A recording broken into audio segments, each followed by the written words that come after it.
Hi, everyone. My name is LaToya Sevier, and you are listening to Real Conversations with Sheeta and Nikki, and I am today's featured guest. Get into it.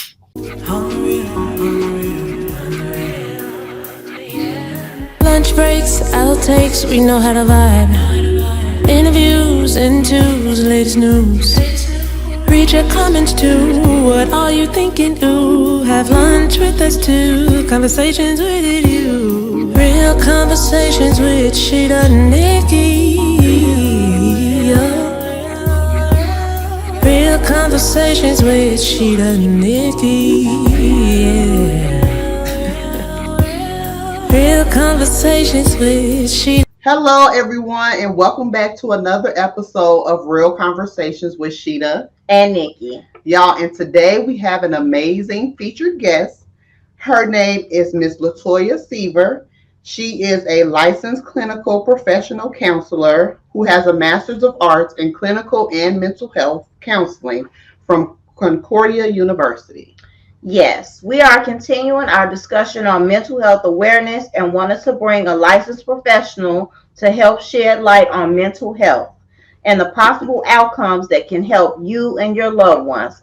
Thank you so much, LaToya, for coming on the show. Yes, Toya. Yay, no problem. Yes. I'm happy to be here. Yes. So we want to let our audience know that Toya used to work with us. Yes.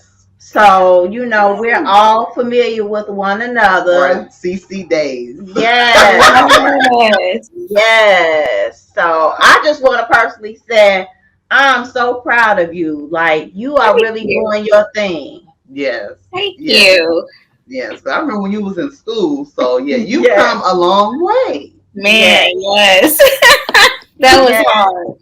Yes. That was a lot of work because I started school at Catholic Charities. And when I finished, I was out the door. That was my limit. Right, exactly. Yeah.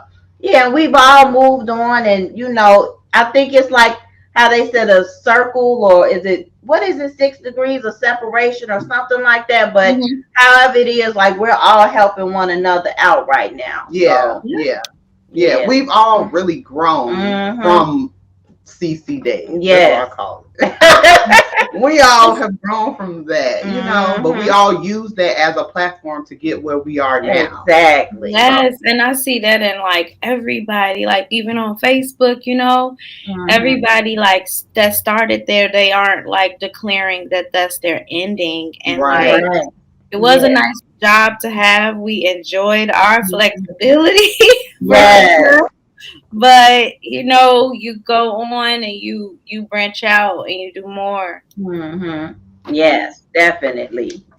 Yes. So getting started, what made you choose a career in mental health? Oh, that is such a good question.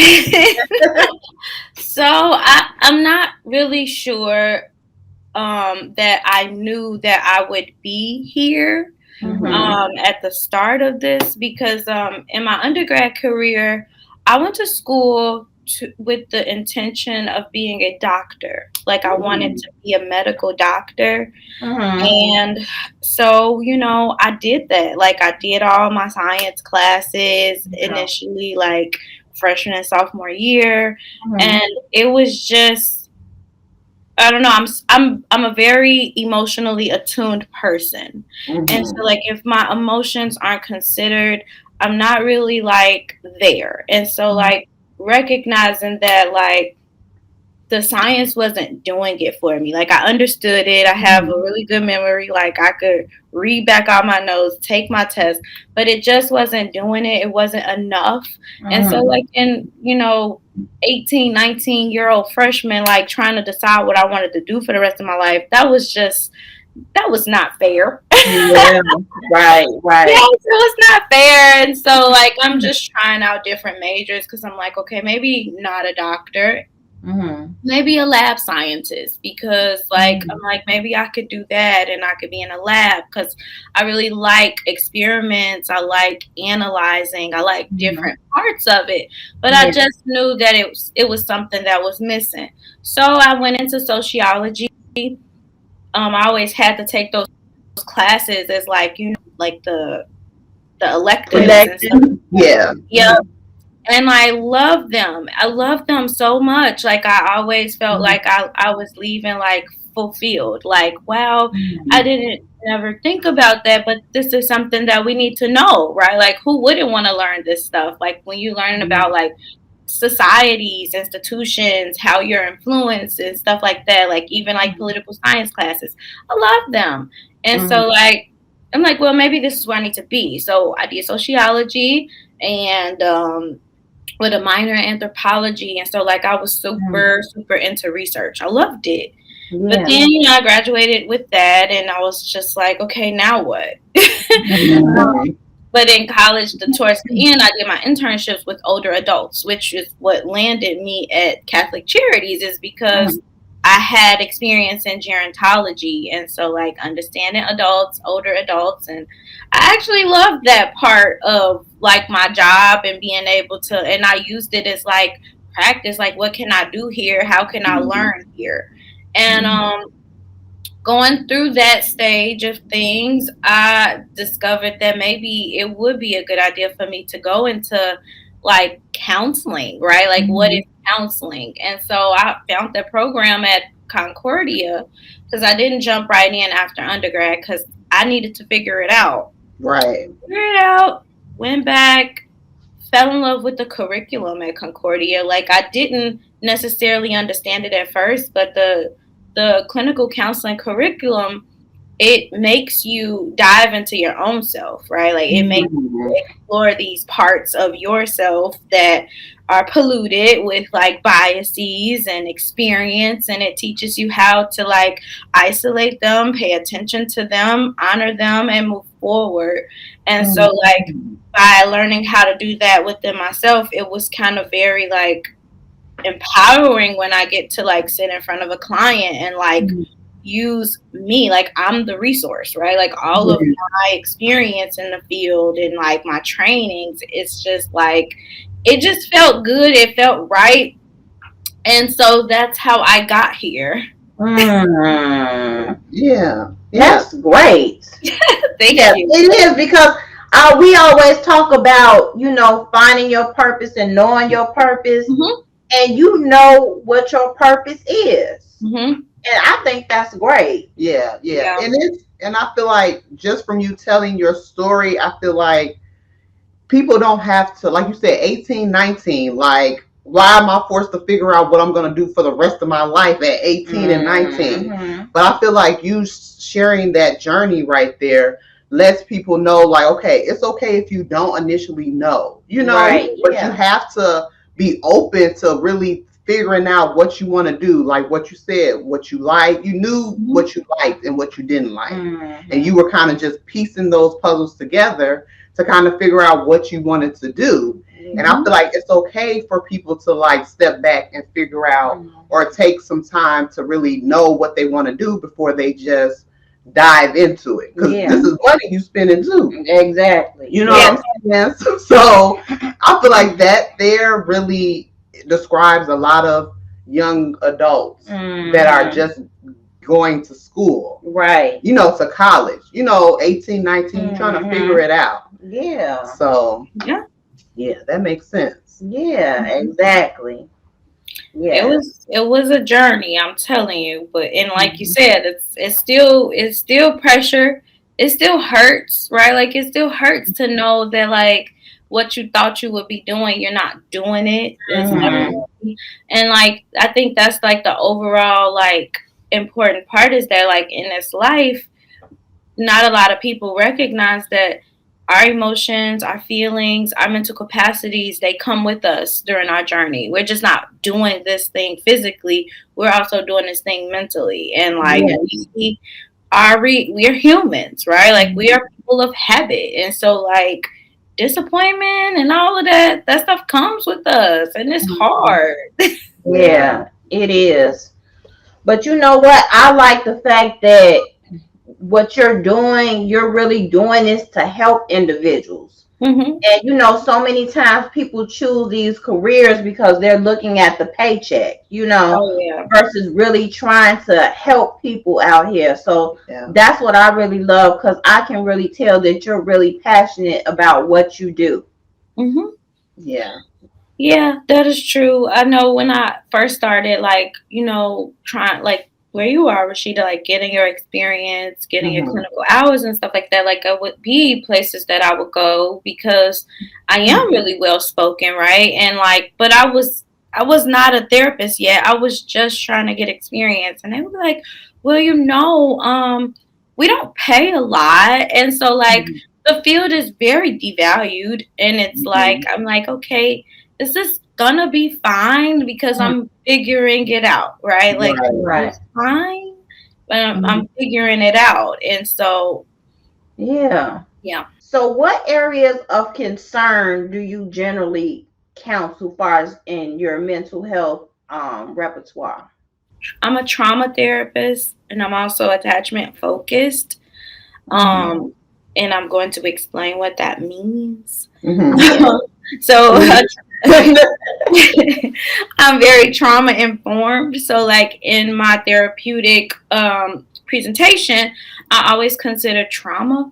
And Mhm. so, like, the presence of trauma and, like, not just big, what we call big T, which is big traumas. And those are like the big things that happen to you, whether it be like assault, whether it be abuse, physical abuse, whether it be rape or a fight or anything like that, a shooting. So like that's all your big trauma. Um, Mm-hmm. Mhm. I not only work with big trauma, but I work with little trauma.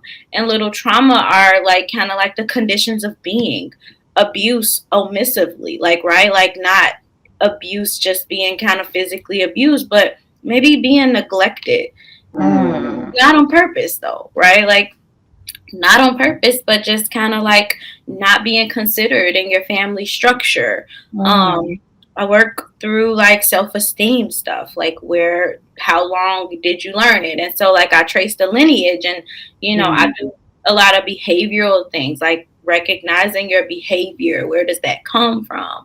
Mm-hmm.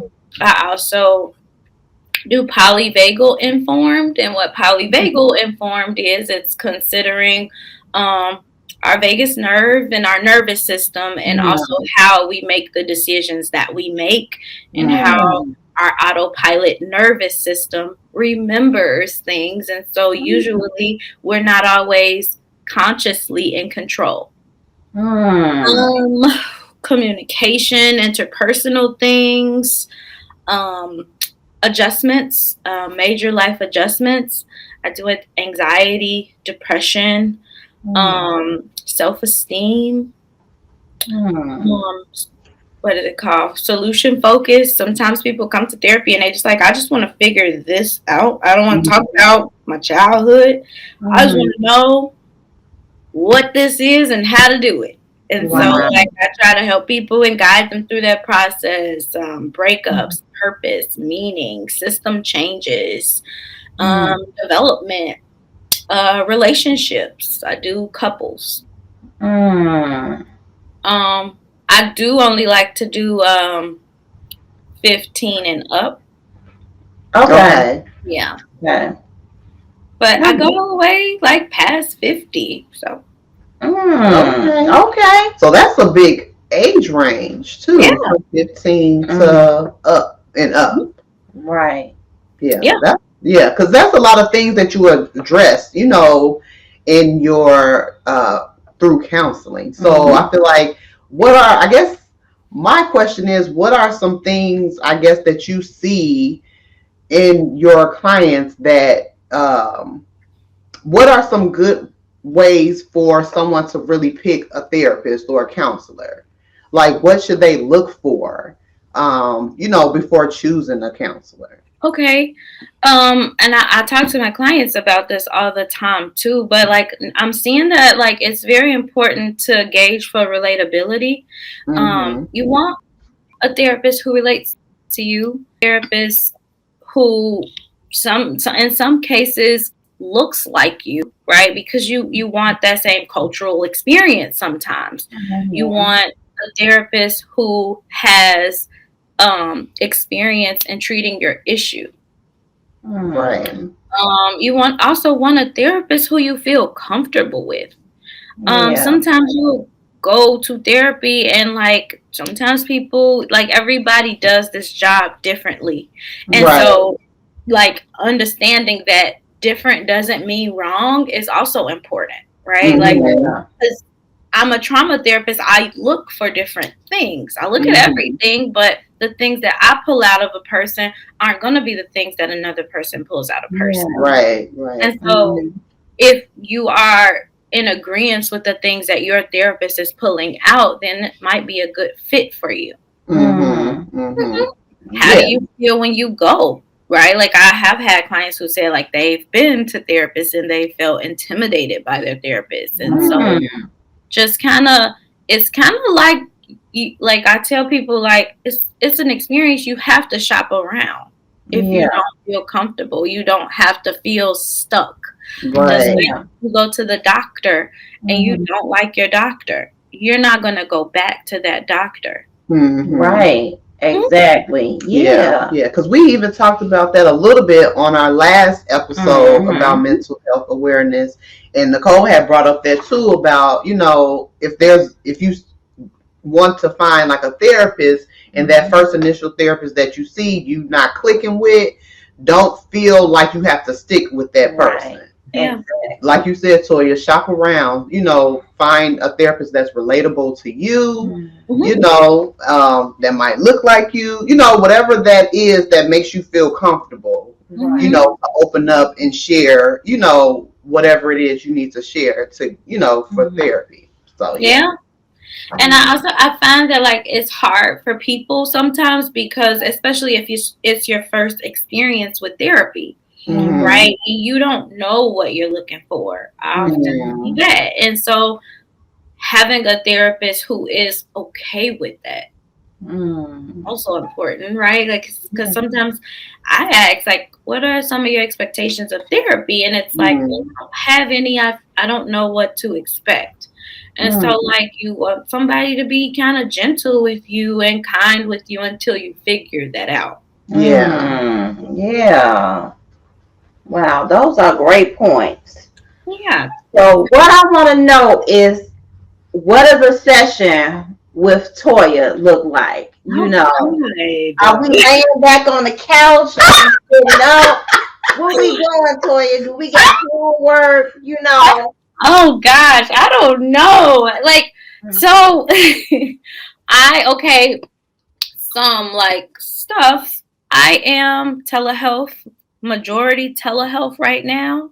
Okay. So I see about I work like for 3.5 days a week, Mm-hmm. and session is 50 minutes long. Okay. Sometimes an hour if Mm-hmm. we don't get there, but usually 50 minutes long. I don't know. I'm very empathetic, so I utilize a lot of like clinical basic skills, like empathetic listening.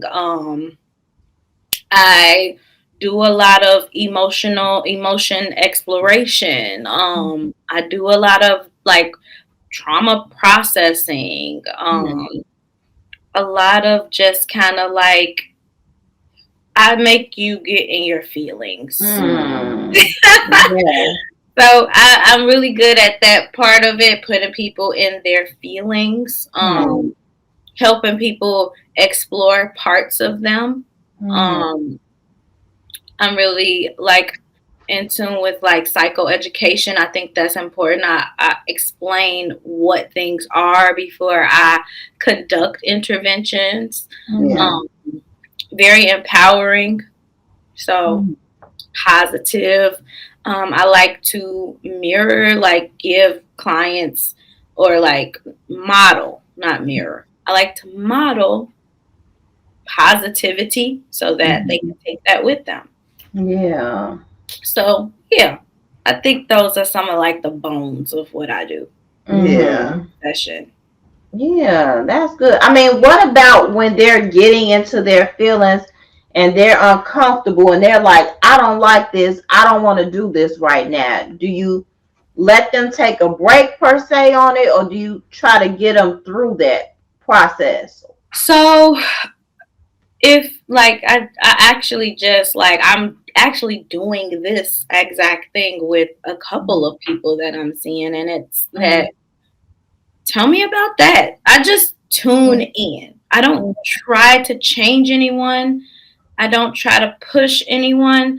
I just tune in, right? Like, because I'm not only paying attention to what you say, I'm paying attention to what you're doing. I'm paying attention to how you're doing it, how you're saying it. So I'm just like, what is that? What's coming up? What's going on? What makes this better? Yeah. I don't give answers, right? I just help you find them. All Right. the answers come from inside.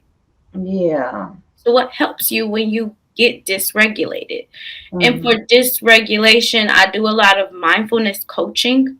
Mm. So that's kind of like teaching you how to calm down, teaching you how to relax and stuff like that.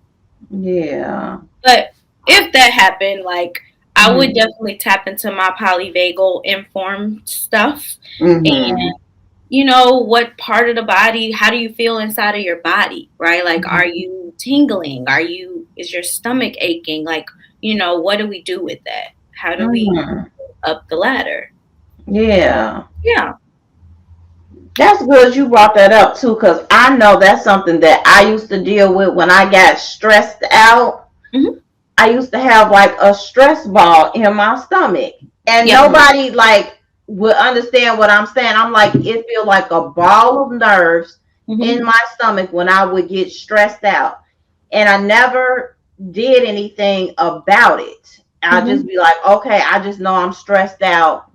It'll pass. And then that's when I wound up having that anxiety attack, because it was just coming to a head all at once. Yeah. And that's why now when I say no, it's no. I'm not going to stretch myself anymore thinner. You know, if I can't do it or I don't want to do it, then whoever just got to understand. So, yeah. But that's good you brought that up. So you do really have to look for these signs and symptoms, I feel, before things start coming to a head. Yeah. Yeah. Yeah. And so Like, I do like mapping exercises because most times when things are happening, like you're explaining them, right? Like somatically, right? Like in your body and you're feeling them. Like we carry stress in our hips, we carry stress in our back, like stomach, like we carry stress here, right? Like, and so like, not like by the time it gets there, most of the time it's too late. A lot of times symptoms are the signs that it's been happening for a while, but Right. symptoms are the first thing that we pay attention to. Yeah. That's when we know. yeah. And usually it's the time when somebody pushed you over the edge or you felt pushed over the edge and you took on more than you were supposed to, right? Right. That's generally where it starts. Yeah.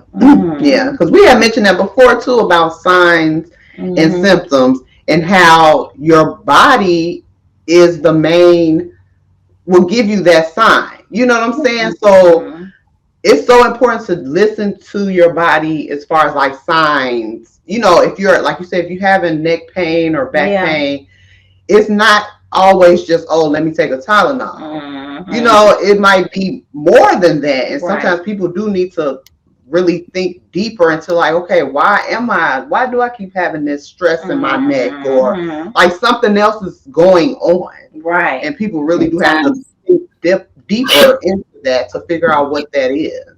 Yeah. So sometimes like I get a lot of clients who have like they go through like MRIs, they go through everything. Wow. And it's like doctors find nothing in their profile, like it's mental. But the stigma on mental illness, a lot of times in our therapy space, we're fighting against years of being stigmatized, years of being dismissed, right? Like think about it. How many times have you not been paid attention to, or how many times have you been called dramatic or like, or you're just so emotional, right? Right. And like Yeah. nobody's giving you the space to like actually feel or understand Mhm. what you're feeling. And so like when you're an adult and you're having this experience in your body and it's they're telling you it's mental, all you've learned how to do throughout your life is to be dismissive of it. So how could you Right. not be dismissive of this being mental?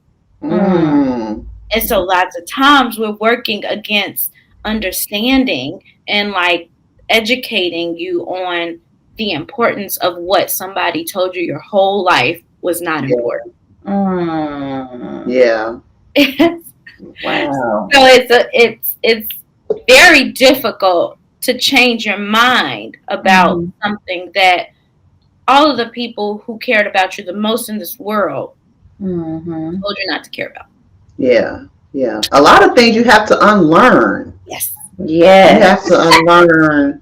I mean, Yes. I find myself doing that too, like just having to unlearn certain things, and it's Yes. not, and it'll be stuff from like when I was a kid, and it's not because, like you said, Toy, it might be your mom or your dad that had in influenced you or put these things on you, Yes. but it's like now that you're older, you like, well, mama, daddy, that wasn't right. Right.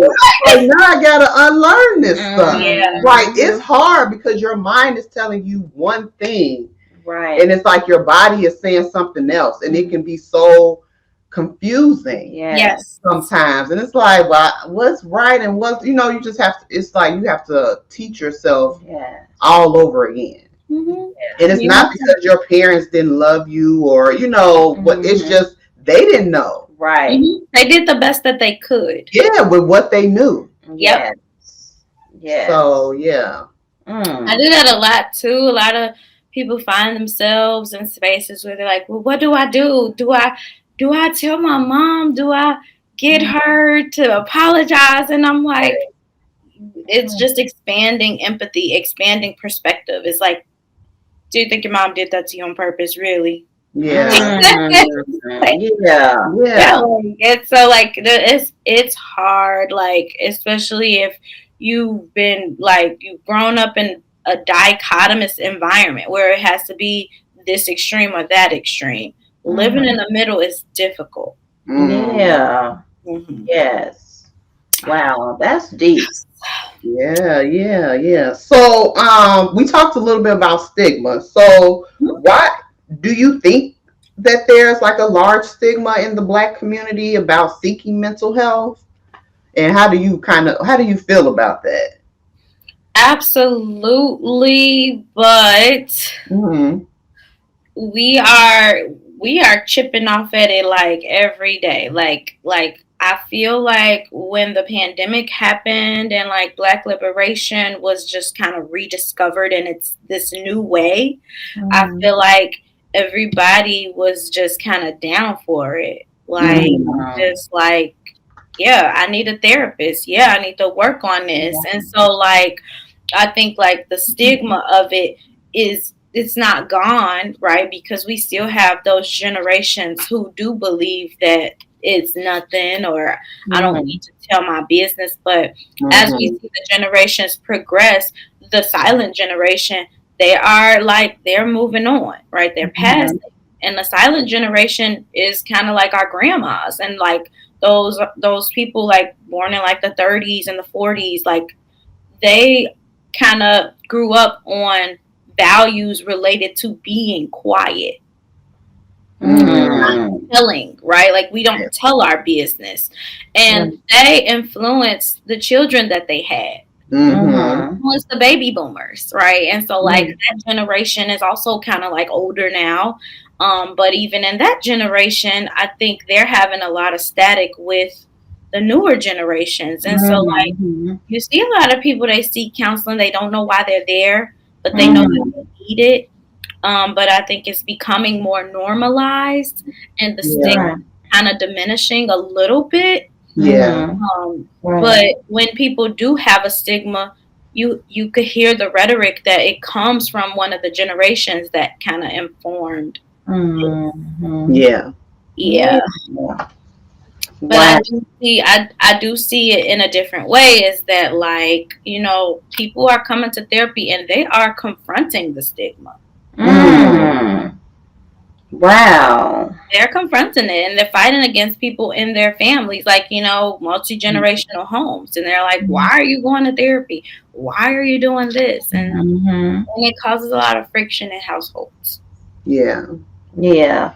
Mm-hmm. Yeah, I think that's a issue a lot of times, far as and we've talked about it before, like, with children getting therapy, a lot of people don't want to recognize that there is a problem, with the child, that they need some type of therapy. Mm-hmm. And a lot of older people probably feel like, I don't need to change. I've been this way all my life, Mm-hmm.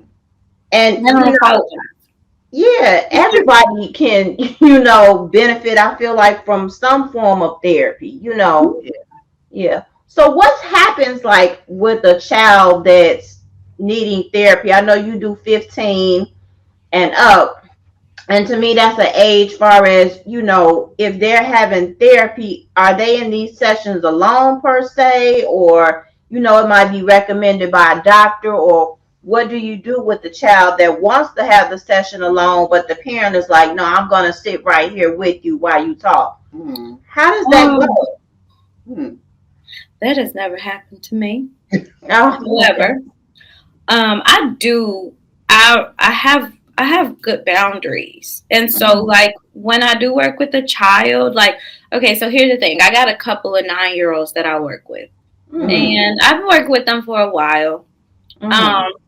And I've worked with children like 9 and 10, and I've never had that happen. But think about it: when you are, like, between the ages of 9 and even, like, maybe I would say 9 and 13. Mm-hmm. Right. When you're working with kids, you're working with the family. So it would be, like, not smart of me to work with a child and never talk to their parent.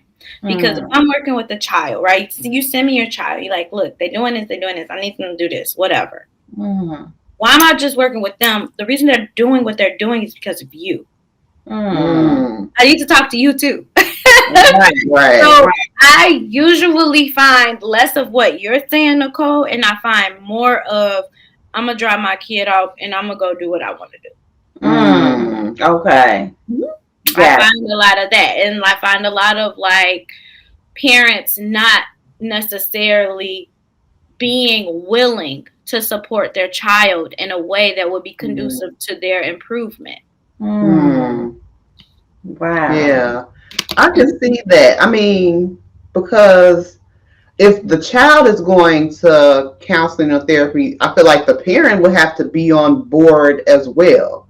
Yeah. Like, the parent is kind of, they're not in the session, but they are a part of the session, right? Yes. So, okay. So 15-year-olds, I see them by themselves, right? Like, parents send their kids to therapy all the time. So come to therapy. We go through our intake. We get into what's going on. I don't know. I haven't necessarily had a lot of demands with parents on, like, what they want to sit in, or they want to know things and stuff like that. And I, like, before I worked in private practice, I worked for community mental health, and I worked in a crisis program. And so I worked with a lot of kids and their parents. And parents want you, a lot of times, when they are new to the therapy process, they want you to fix their kid. There's no such thing as a kid because they're not broken. But I usually work with the kids. I work with the teen. I work with them and what they want to work on, not what their parents is saying is wrong with them. And so I don't know. I have really good boundaries. I tell parents, like, I include them, but I ask them, how would you like to be included? How would you like to be held accountable for supporting your kid? Like, how do we do this together? How do we support her change or his change or their change while supporting your change too? Because the only reason that they change is when you change, because you're ship. So how do you talk to them different? How do you request things from them differently? How do you stop running around the house cursing so that they can? Right, right. How do Yeah. you deal with your emotions? How do you regulate your emotions so that they can regulate their emotions? Mm. Yeah. It has to be some type of It's not growth within the parent too, in order Yeah. for the child to see some type of progress. yeah. Mm-hmm. And a Yeah. lot of times that's hard, right? Like Right. your journey as a parent, you mess up too. That's Right. Right. Yeah. Because we had talked about this before too, as far as like kids having anxiety, yep. you know, being depressed or, Mm-hmm. you know, and I mean, from what you're saying, it's true. Like, you know, kids, they have anxiety and stress out and stuff too, They just do. like adults do. They Yeah. do. And a lot of times theirs is worse because it's new. And so, you know, kids when they're developing, their brains are developing and they're feeling all of these new emotions. These are big for them, right? You Yeah. felt what it felt like to be disappointed your whole entire life, right? Mm-hmm. But when I'm 13 and I get my first disappointment, this is big. Mm, Right. And if my parent doesn't treat it like a big deal, that is yeah. my first time Mm. feeling like I don't matter. Yeah. Wow. Right. And so like encouraging like parents to like, yes, this might be a little like, yes, this might be a little something to you, Yeah. right? Right. Understand that. But you've had time. You have to put their shoes on and think about when you first felt that. Yeah. Mm-hmm. Yeah. I think sometimes as parents, we be moving so fast. Yes. And then, I mean, and sometimes you dismiss your child's, you know, like you said, their feelings and it's sometimes, I mean, it's not intentional, Yep. Mm-hmm. but I mean, I can say I have done that. I'm not going Yeah. to lie. So it's not that it's intentional. It's just that it be so much stuff going on. And sometimes I have to catch myself and be like, wait a minute. Even Yeah. though I got a lot going on, let me just stop and really listen to my son or my daughter. You know, Repair. because what they're saying it's important to them, so it has to be important to me. Yes. So And yeah. that's repair. So I try to teach that a lot too. Like you're going to mess up because you're a Yeah. mom. You're paying attention to so many different things, like right. And your idea of keeping them safe is like mostly physical safety. Like where are Mhm. you? What you doing? Are you Mm-hmm. hurting yourself? No. Like okay, Yeah. but repair is important to say. Like I heard that you were telling me something earlier. I wasn't listening because of this. Can you tell me again? Yeah. Mm. Yeah. Yeah, I'm gonna use that. I like that. 'Cause, you know, and I have 3 kids, so it's Yeah. like everyone wants my attention.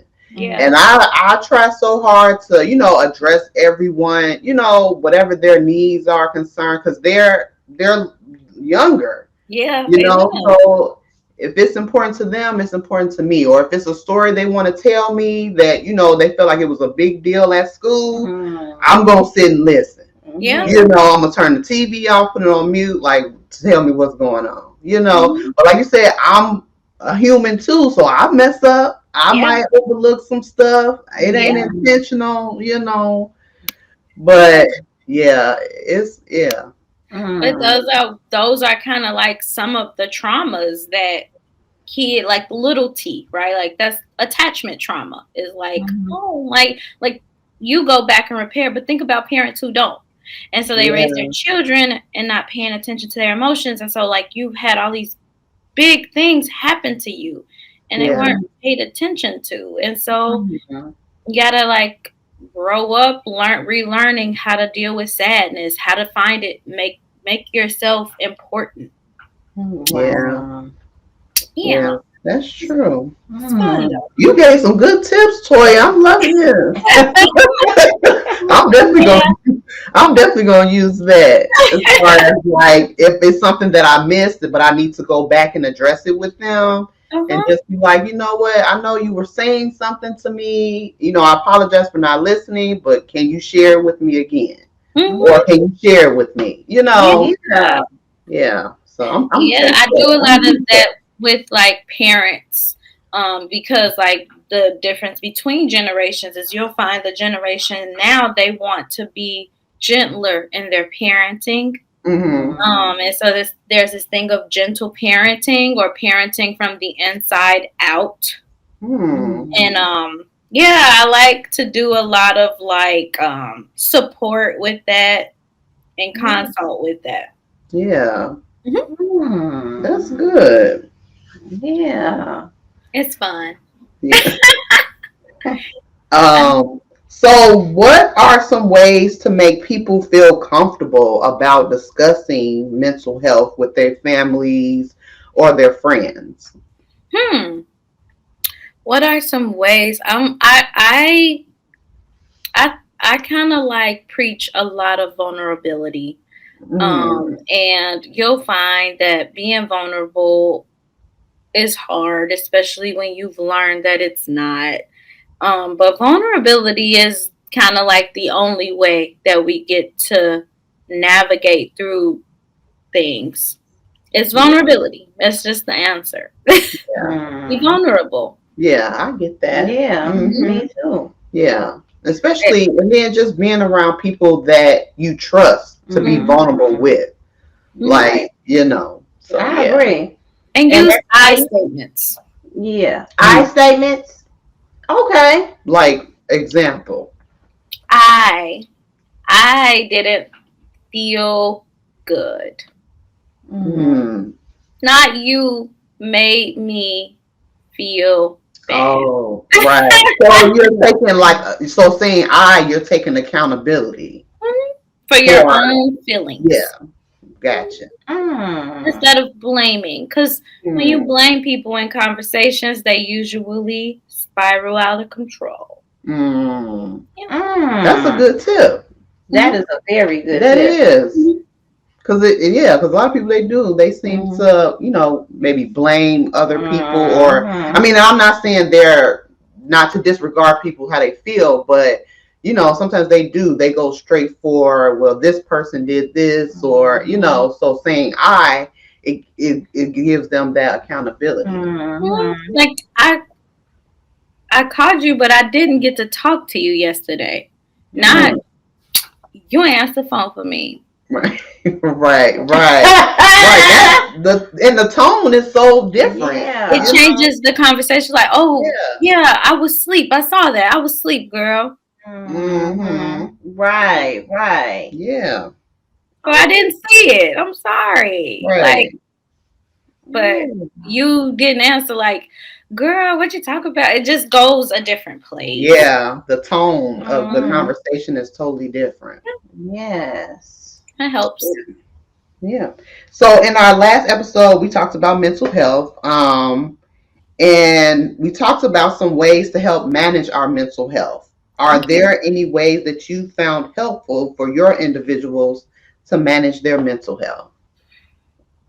Go to therapy. Mm-hmm. Right. Find you a nice little therapist to work with, Mm-hmm. even if it's not me. But no, just kind of like manage self care. I also preach a lot of self care and exploring what self care is, Mm-hmm. and how to take care of yourself. Right, like not necessarily like getting manicures, getting pedicures, but Yeah. just kind of like how am I speaking to myself? What is my inner voice saying to me when I go to do things? Like just in that way, Yeah. resting, right? Managing mental health also means eating, right? Like eating consistently, having a consistent diet, being Mm-hmm. mindful of what you're feeding your body, and drinking water and sleeping.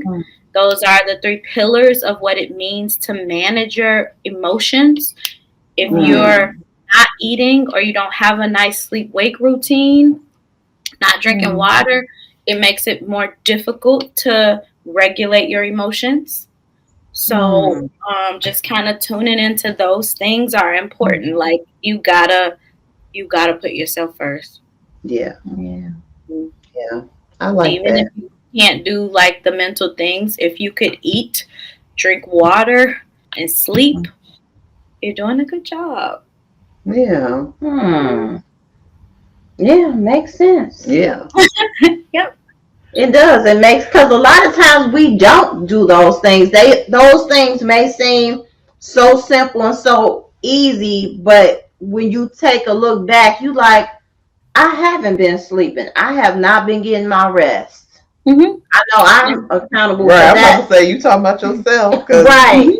she hasn't been getting any sleep. No, I When you haven't. don't, when you don't get sleep, the part of your brain that's regulating things is your amygdala, and it's probably going to hijack your life because Mm. that's where your emotions are. Mm. They're Wow. probably more irritable, more snappy. Yeah. I know I'm like, I I didn't know know that the way. things be snappy. I was just looking at you. When I don't eat, everybody got to watch out. Yeah. I go from yelling to crying to, I don't know. It's just not a good look when I don't get to eat. Yeah. But what, like, because, so when you have trouble sleeping at night, like, what can you do to help you go to sleep? Right. I mean, That's a whole session, Rashida. oh, we ain't got time for it. Now that's a whole session, but I do that too, like exploring like what sleep means to you. Like a lot of times we think that after we work the day, we deserve to go to sleep, but you are going to sleep. You're trying to go to sleep after like all the trauma happened to you during the day, right? You've been all this stuff happening to you, and then you want to go to sleep. You have to calm down. You have to wind down. You have to look at sleep a different way to be able to get it. Yep. Nice. It's a whole session that I do with people when they're having a hard time sleeping, but just kind of learning to regulate like your body. Yeah. Yeah. Oh wow, Toya, you're so educated and so smart. I swear. I learned so much just from this one conversation. So I can just imagine how beneficial your sessions are with your patients, you know. Thank you. So yeah. So where do you see yourself 5 years from now?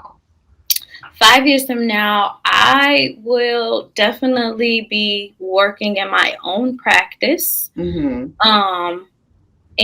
I will be providing therapy, and I would also be providing supervision for aspiring therapists. I'd also like to teach. Yeah. And I can see you doing very well in all of those. Thank you. Thank you. Definitely. I would like to. Yes. So you want to let our listeners know how they can find you if they're looking for a therapist in the Chicagoland area? Sure. You can find me on therapyforblackgirls.com, or you can find me on the website beginwithinchicago.com. Okay. And I'm LaToya Sevier. Yes, I am so proud of you, Toya. I am. I'm so proud of you. Thank you. I hope that this is like reaches people who need it. I'm proud of y'all. This is like an amazing platform. Y'all talk about a lot of important issues and stuff, and I think like this is what the world needed. Oh, don't make me cold cry. This is what the world needed.